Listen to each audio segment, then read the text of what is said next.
Hello everybody, my name is Starrapter. Welcome to my review for Gears Tactics, available on PC and eventually on Xbox One. So this one's developed by the Coalition in partnership with Splash Damage, and it is set in the Gears of War franchise. This one specifically takes place after Judgment, but before the first Gears of War. It's set during the Locust War, and you play as a new character that is introduced named Gabe Diaz. That's right, he is the father of Kate Diaz that was introduced in Gears of War 4. So there is a main villain that is introduced, and his name is Ukkon. And Ukkon is the creator of such monstrosities for the Locust Horde as the Corpsers and the Brumacs. So it is up to you to get together this crew of cogs to go out and take this guy down. So this one is quite a departure from any Gears of War game in the past because, well, it's a completely different genre. That's right, this is a tactics-based game. So if you guys are familiar with games such as XCOM, then this one's going to be familiar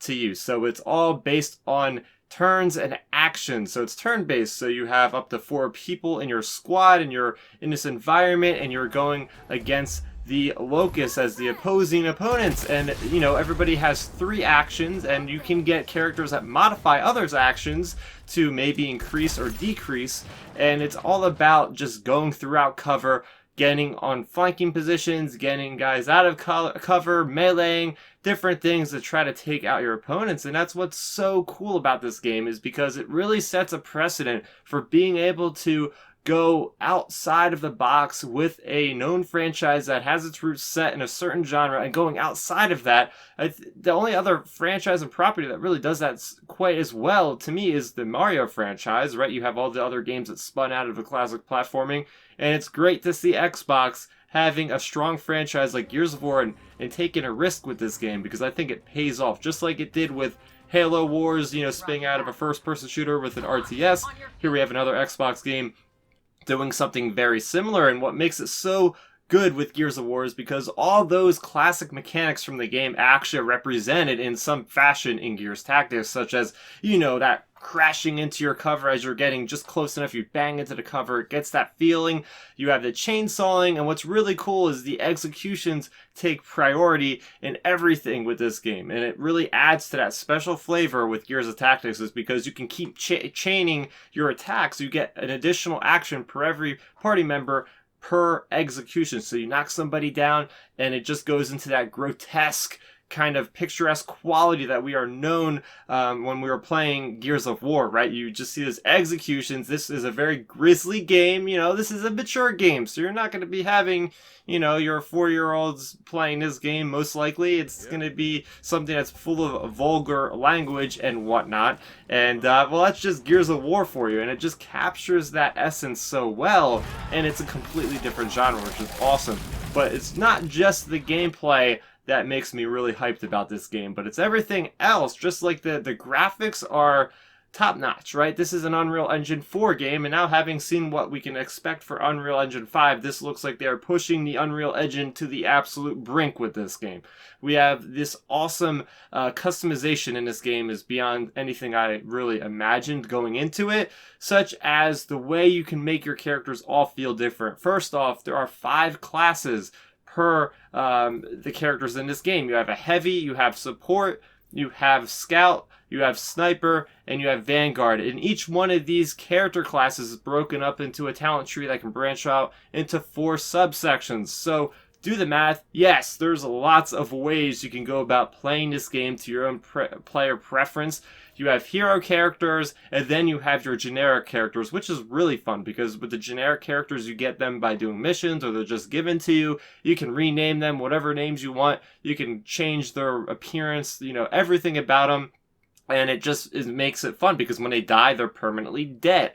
And then you also have your armor and your itemization in the game. So throughout the game, you'll find loot boxes, and then with those loot boxes that you get through mission rewards as well, they can contain things like armor and weapons, and you can customize these aesthetically, but they also are very useful depending on your playstyle. It's full-on RPG. You get different stats, you know, damage, critical strike, things like increasing ammo size, and a whole plethora of different modifications that will really, again, just play to the strength of this game as being something that is super customizable, right? And it just makes it so that these guys feel like they're your own. And I spent so much time tweaking the armor in this game. It's kind of ridiculous how I went through all my squads and I made them look like they're clone troopers with the white and blue of the 501st. Yeah, I did something like that. Of course I would.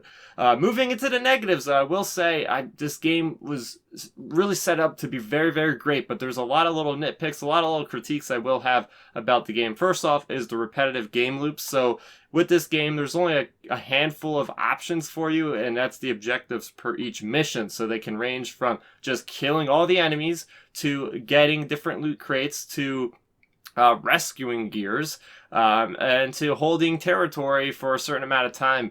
And, you know, at the beginning of the game, in the middle of the game, and at the end of the game, there are also bosses. And with those boss fights, I thought they were great. They had plenty of potential, and I thought there'd be more of them.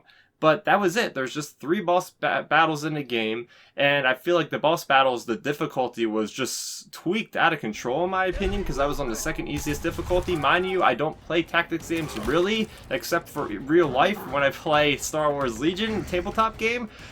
But so I was a little bit flustered at each one of these boss encounters because they're really darn difficult, and the fact that I couldn't tweak my difficulty on the fly, that would have been helpful if I could have just gone down maybe to easy. I'm not afraid to say that on here because sometimes I wanted to just punch the wall with how hard these guys were, to be honest. Another thing was the side missions felt like they really filled a lot of the game time up, and not in a great way. So this game was a pretty lengthy game past any Gears of War game you could expect. It was about 40 hours, I think, for me when it was all said and done.